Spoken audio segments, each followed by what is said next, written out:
Hi there and welcome back. Since everybody enjoyed my last fabulous find episode, I decided I'd do another quick episode with a couple of recent purchases of particular interest.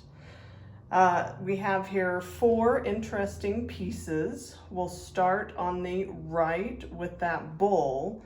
The bull was super fun. I found him at an auction house, and because he does not, the plinth, that wooden base has warped over the years, he actually doesn't slide out of the base super easy. So the auction house figured he was stuck and just listed him as Herford Bull. And so I got him for a very good price since I recognized him as a Royal Worcester.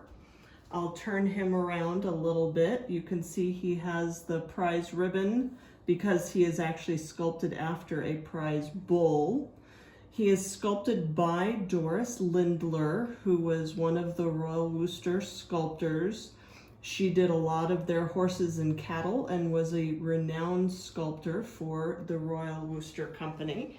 So this is actually the Herford Bull. The champion bull he was sculpted after was named Vern Inspiration. His number is Royal Worcester 3668, sculpted by Doris Lindler. He's about just over 7 inches tall, a little bit more with the base. And he was issued in 1959. They said he was a limited edition of 1,000. Goodness knows how many actually got made. But he was a very nice find and a good reason to know a little bit about a lot of things. I recognized him right off as a Royal Worcester, and because he was not marked so in the auction catalog, I got him for a very good price. So in the middle, we have 2 Heartland standing gunfighters. I picked these guys up at an estate sale, and if I remember right, it might have been the 2nd or 3rd day of the sale. The place was bonkers. There was tons of stuff. I'm really surprised that I found them still. They were in a box in a closet, but the place had been gone through by many people before I got there.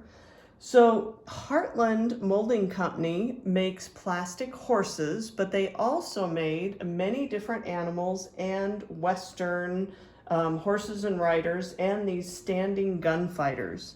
He's about 7.5 inches tall. They only made the standing gunfighters from 58 to 60.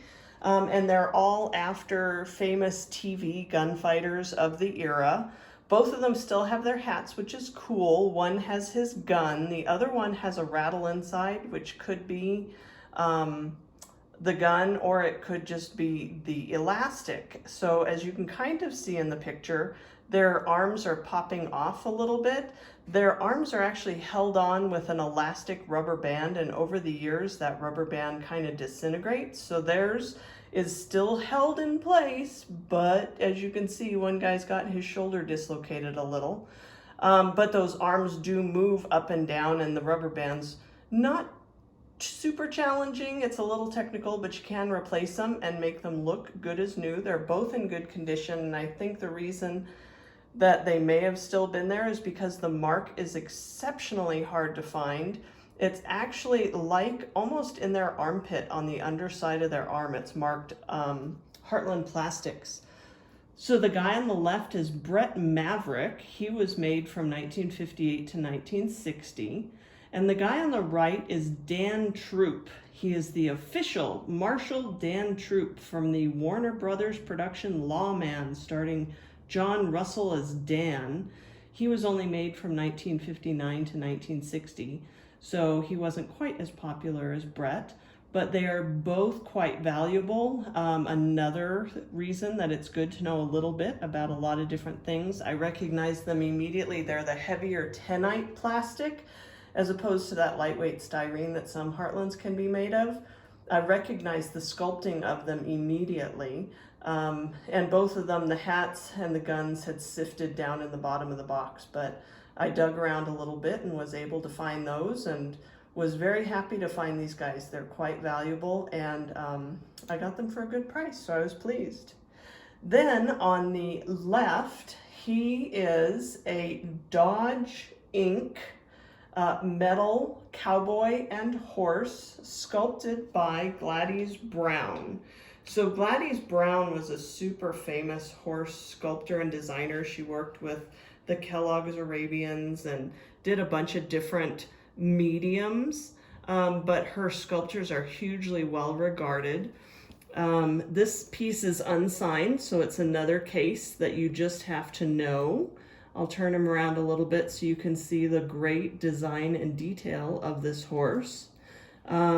This horse was at an estate sale where they had tons and tons and tons of horse figurines, similar to the one that I showed last week, but I think this guy had tons of metal horses.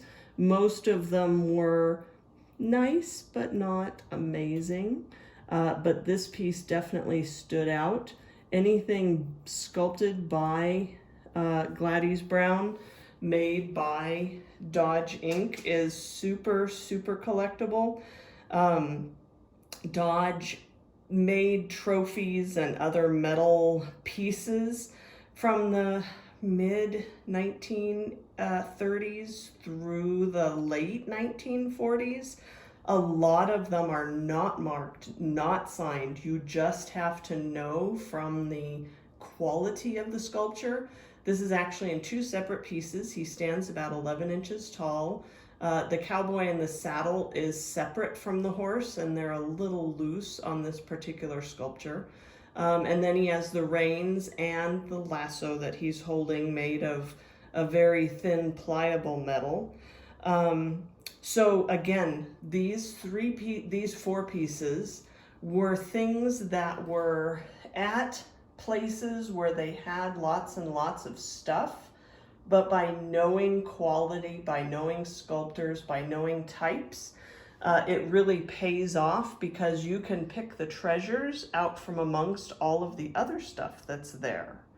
So hopefully you found this interesting, and I will dig through my piles and boxes and bags of stuff, see if I can come up with some more fun, fabulous finds and talk about them again very soon. Thank you much, and I'll do another video as soon as I can.